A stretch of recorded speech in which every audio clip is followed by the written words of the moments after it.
Assalamualaikum warahmatullahi wabarakatuh. Baik, saya Al-Ghazali dengan NIM 121403101815.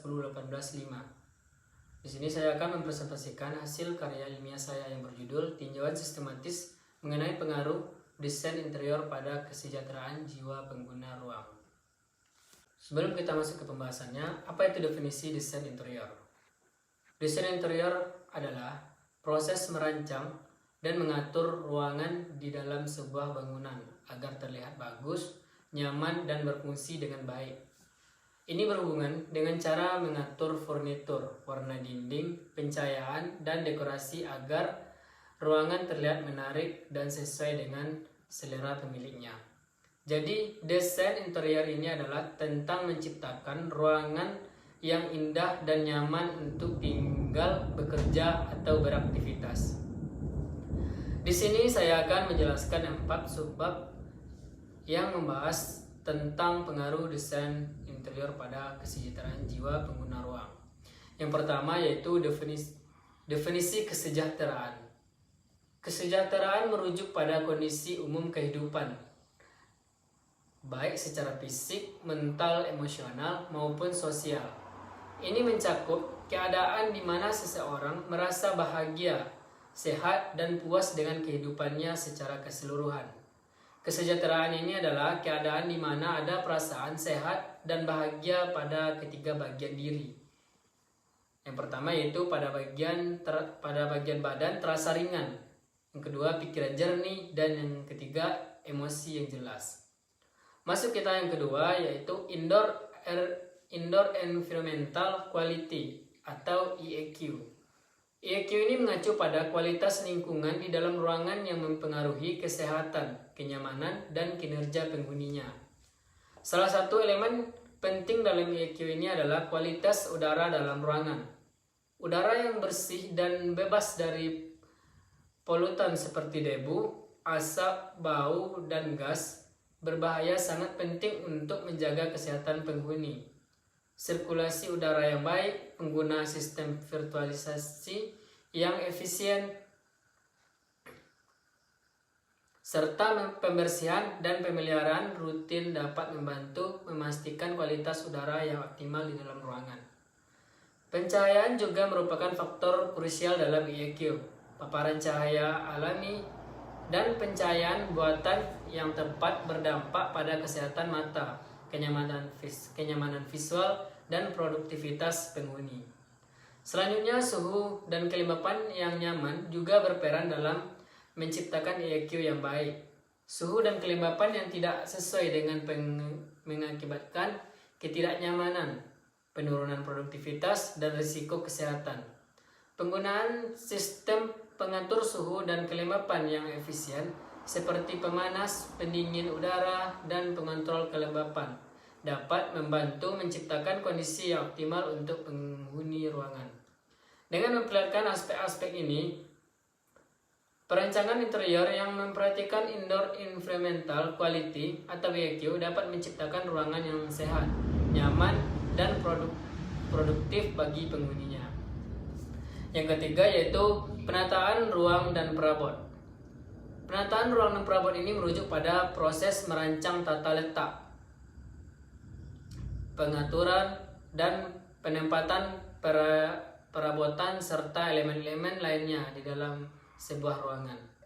Tujuannya adalah menciptakan ruangan yang fungsional, estetis, dan nyaman untuk digunakan. Penataan ruang dan perabot merupakan bagian penting desain interior yang mempertimbangkan elemen-elemen seperti ukuran ruangan, fungsi ruangan, aliran lalu lintas, dan kebutuhan pengguna. Dalam penataan ruang, perancang interior mempertimbangkan aspek-aspek seperti tata letak dinding, pintu, jendela, dan elemen struktural lainnya.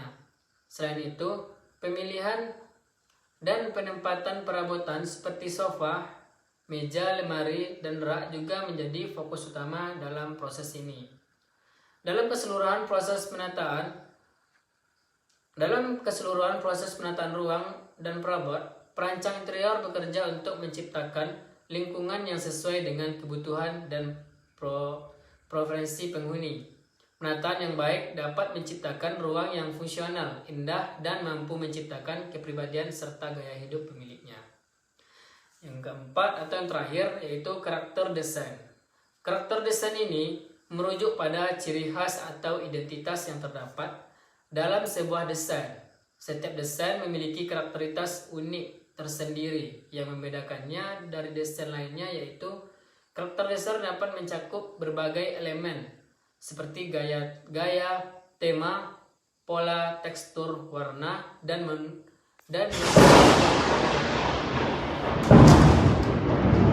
pola, tekstur, warna, dan nuansa yang ada di dalam desain. Gaya desain merupakan salah satu aspek penting dalam karakter desain. Misalnya, desain modernisme menekankan pada garis yang bersih dan minimalis, sedangkan desain klasik cenderung menggunakan detail ornamen yang kaya. Selain itu, tema desain juga dapat memberikan karakter khusus seperti tema alami, tema industri, atau tema retro. Misalnya, desain interior untuk ruang publik akan memiliki karakter yang berbeda dan desain untuk rumah tinggal pribadi. Desain yang ditunjuk untuk mencerminkan identitas merek atau membangun atmosfer tertentu dalam ruangan juga akan memiliki karakteristik yang khas.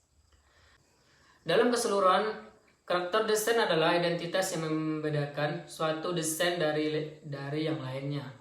Karakter desain mencerminkan gaya, tema, pola, tekstur, warna, dan nuansa yang ada dalam desain, serta dipengaruhi oleh konteks dan tujuan dari desain itu sendiri.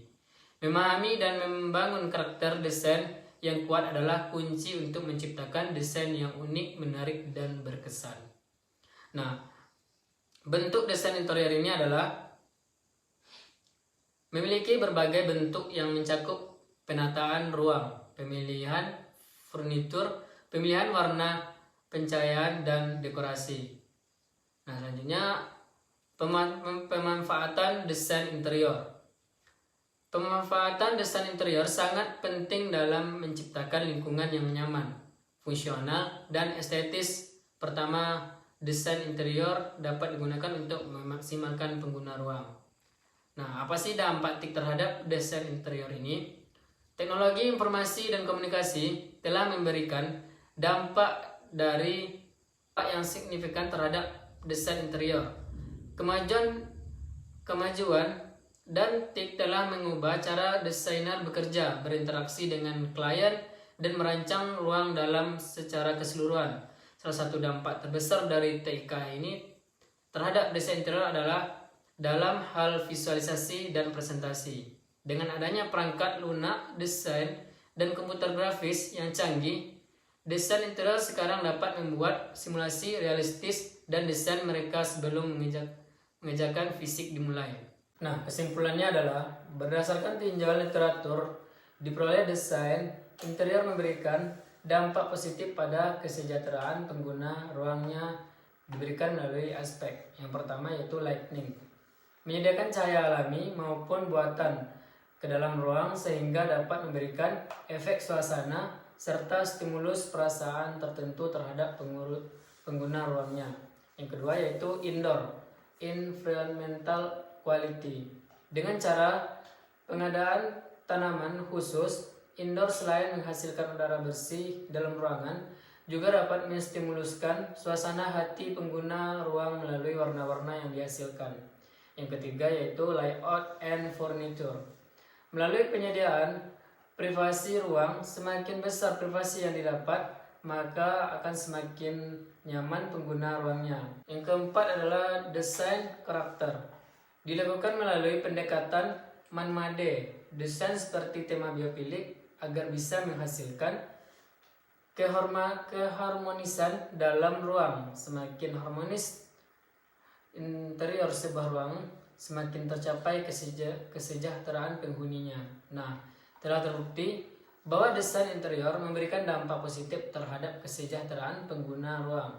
Tinjauan ini dapat bermanfaat bagi peneliti, pembuat kebijakan, praktisi bidang desain interior maupun lingkungan binaan.